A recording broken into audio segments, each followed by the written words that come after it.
Hey everyone, welcome back to Step Up. Today I'm going to show you the exact method for installing custom vinyl stair nosing.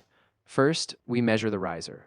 You want to measure the horizontal width from one side of the stair to the other, and then measure the vertical height of the riser from the top of one step down to the next. Once you have those measurements, then we're going to move on to the cutting. Once you have your measurements, you'll take your tape measure and mark your cut line with a pencil. After that, make this initial cut using your miter saw.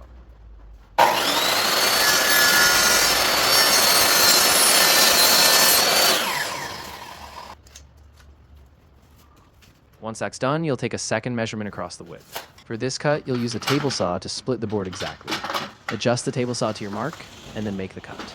This will ensure precise and accurate fit.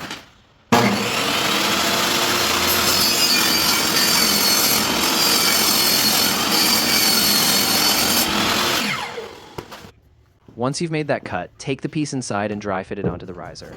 Carefully check to ensure it fits just right, not too tight and not too loose. If it happens to be a bit too tight, you can make small incremental adjustments by taking tiny cuts until it fits perfectly. As you can see, it fits perfectly. Now we're going to move on to the stair nosing.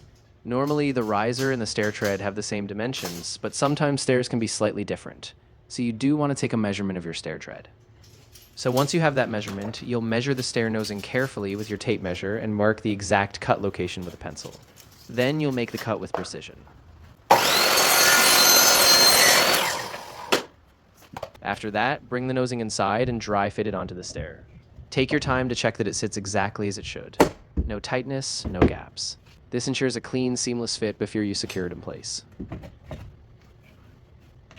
So you're going to remove the riser because it's pushing the nosing back, creating a gap between the nosing and the stair tread. After you remove the riser, you'll place the stair nosing in its exact position.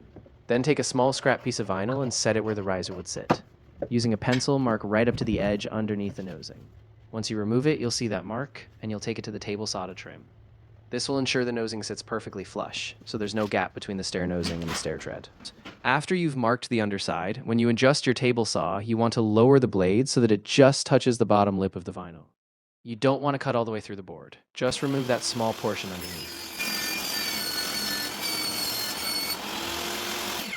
Once you've made that cut, you'll bring it back inside and place the riser first, and then set the stair nosing on top. You'll notice a distinct sound difference. When you tap the nosing, you'll feel it hitting the stair tread directly. This is one of the key issues that causes vinyl to crack. If there's a gap, it's not just a small issue, it's a safety hazard.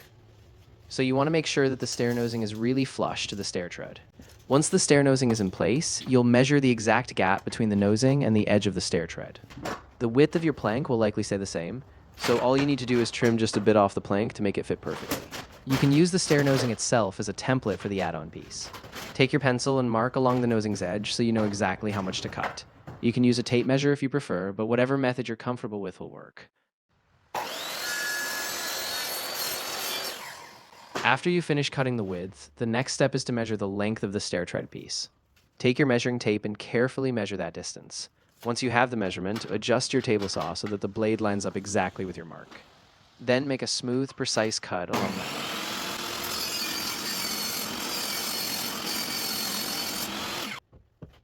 After this, you'll have two pieces that fit together seamlessly, giving you a complete stair tread that's ready to install.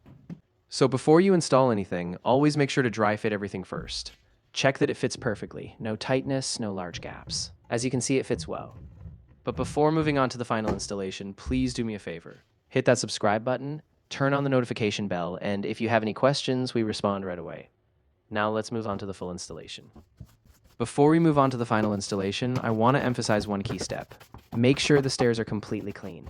Sweep them thoroughly, wipe away any dust or debris. This ensures the adhesive will bond properly.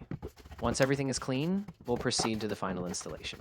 And now, I know you're excited, so am I, so don't forget before we dive in, hit that subscribe button. So now we're going to start with the installation of the nosing. The first thing you want to do is apply your PL Premium adhesive on the riser in a zigzag pattern. Now, a lot of people ask me why I always start from the bottom and work my way up. The main reason is that this approach lets me press the riser down firmly if it's not flush with the tread. If you start at the top, it's harder to adjust, and you might end up with a gap. In this project, everything was flush since it's a brand new staircase, but in older homes, this step really helps keep everything aligned. So that's why I always start from the bottom and work my way up. So as you can see, I apply the same zigzag pattern, but this time on the stair tread as well.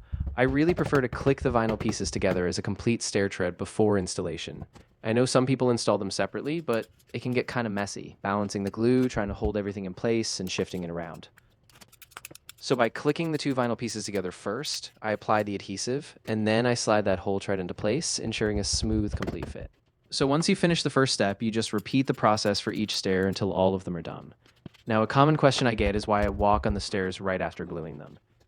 Since a lot of this work happens in basements, I still need to get out, especially with tools in hand. I am very careful. I keep my weight going straight down so that I don't shift the tread left or back. And if it does shift, that's because the adhesive hasn't fully set. In that case, you can just use a small chisel to lift the riser and push the tread back in place.